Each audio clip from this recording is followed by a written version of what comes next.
and welcome back to my kitchen.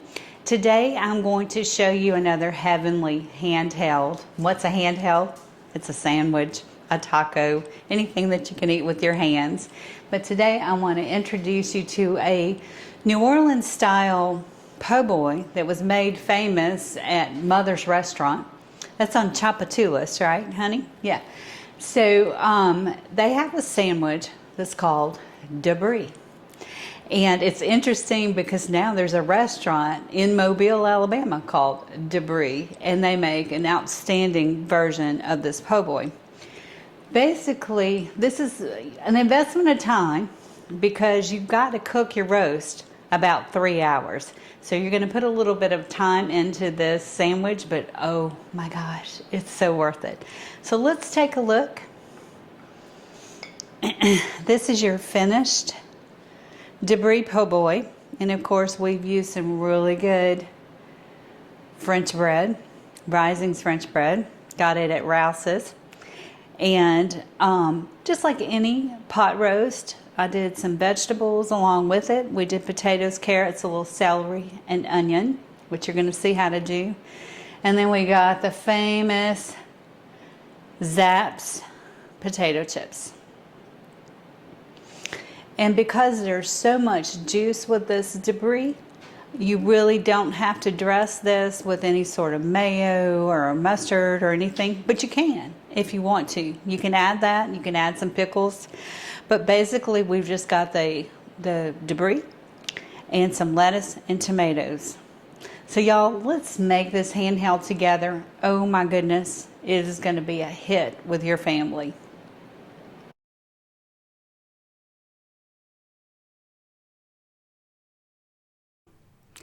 Begin by adding 2 tablespoons of good olive oil to your preheated pot. And I'm using my really old Magnalite because this is going to go in the oven.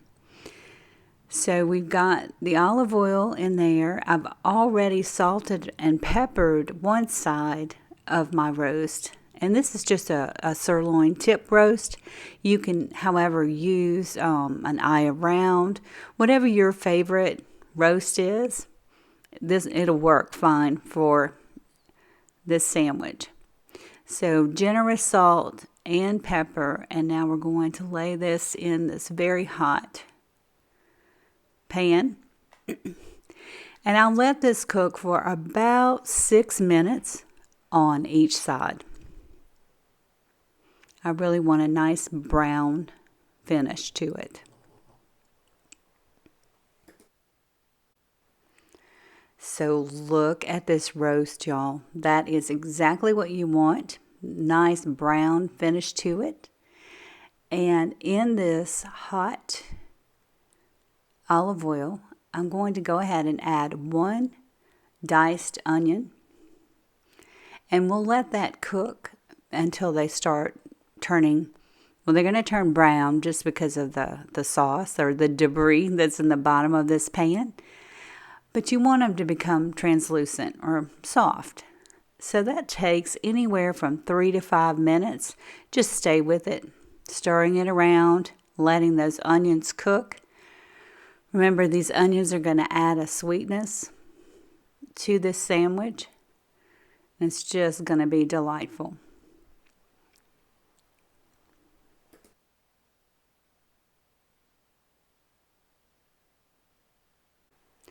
Okay, the onions have been cooking about 3 minutes, and you can see they're starting to clear up and they're getting soft. So we're going to stir those around for a few more seconds, and we'll start adding more ingredients. So the first thing that I want to add is about a tablespoon of minced garlic, and we'll let that cook for 30 seconds just to bring out the flavor. And then we're going to add tomato paste. I'll do 2 tablespoons of tomato paste. I love to buy it in the tube like this instead of cans because there's so little waste, and you just keep this in your fridge. Easy, easy. So we'll stir that around, let the tomato paste heat up. And that just takes a minute or so.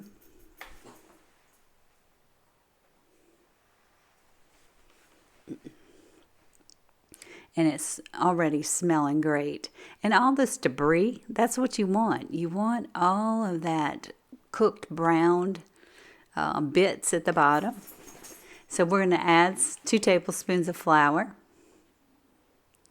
And I just used all-purpose flour in this. And you just scrape the bottom, but don't worry. We're going to get all of that loveliness off the pan in just a second. And I'm going to apologize, but I'm not going to apologize for the state of this pan. I've been using this Magnolite for decades. So it has made some great meals. And it's just the perfect thing to do a roast in. So here's a magic ingredient, wine. You want 1/2 cup of wine. And some people say, well, what kind of wine do I use to cook with? Well, you can use the same kind of wine that you like to drink. The wine is a perfect tool to deglaze this pot.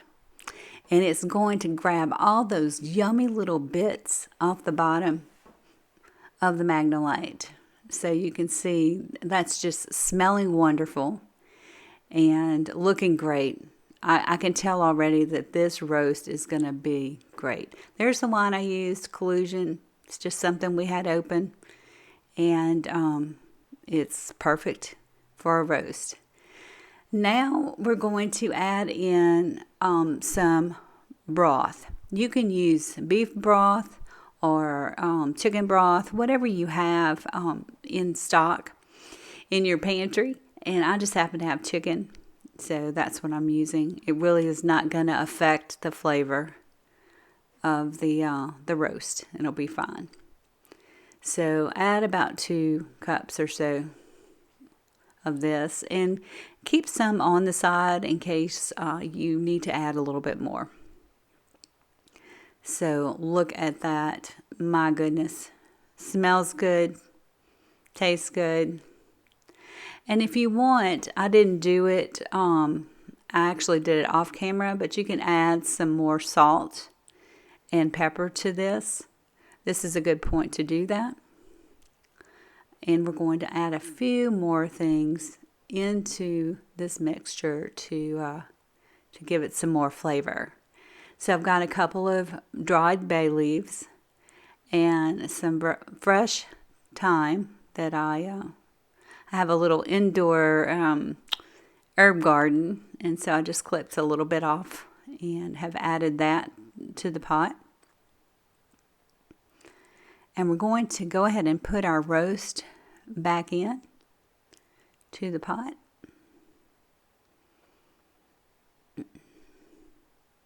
And as I said before, you can use whatever kind of roast that you like. We've got some celery and carrots. So we'll add that. And then we're going to add in some potatoes. So I just used Idaho potatoes for this, but you can use red, you can use golden, whatever your favorite is. And we had a lot of potatoes. So as you'll see, I'm going to bring the roast up a little so those potatoes can get down into the liquid. And don't worry, I got that escapee. And because the roast is sitting up on all these vegetables, I'm going to add a little bit more stock to this. I just want to make sure that, this doesn't dry out. Debris is supposed to be just shredded roast beef, really, really moist. And here's the added bonus for you. Now you've learned how to make a pot roast. I'm going to put this in the oven, and it will cook for 3 hours at 350, covered. And then you'll see, we'll take it out. And it's going to be wonderful. So there's your roast ready to go.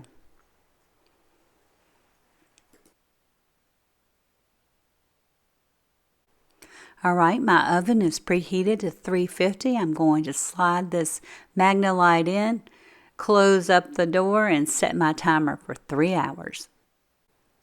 All right, so here is your finished roast. I've already taken the vegetables out. You can see them over to the side. And our roast is beautiful, tender, and ready for me to shred. I've got my Risings po' boy bread right there, and we're getting ready to make some sandwiches.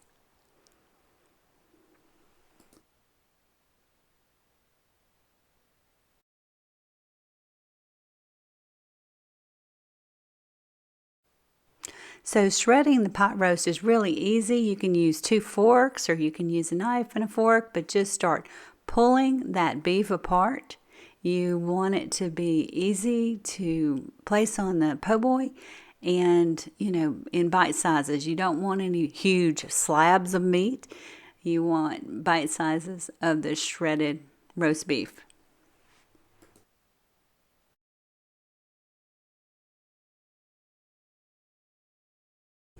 Okay, so let's assemble this po' boy.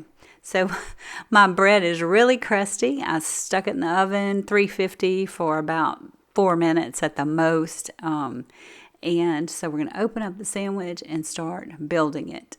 So you'll take some hot shredded roast beef with all the juice, all the drippings, and really pile it on. This sandwich is supposed to be hearty and it's supposed to be messy. So you'll need a pile of napkins when you're eating it. But oh my goodness, it is so good. And then we're going to dress it. Again, like I said earlier, you don't necessarily have to have any mayo or anything. Thank you, Mr. Cameraman, for sliding that plate in. So we're going to build this now. We're going to add lettuce and tomatoes. If you want to add mayo, mustard, pickles, go right ahead. But I'd challenge you to just try it without it because that pork roast has so much flavor. You probably aren't going to need anything else. These beautiful fresh tomatoes, and that is your debris sandwich.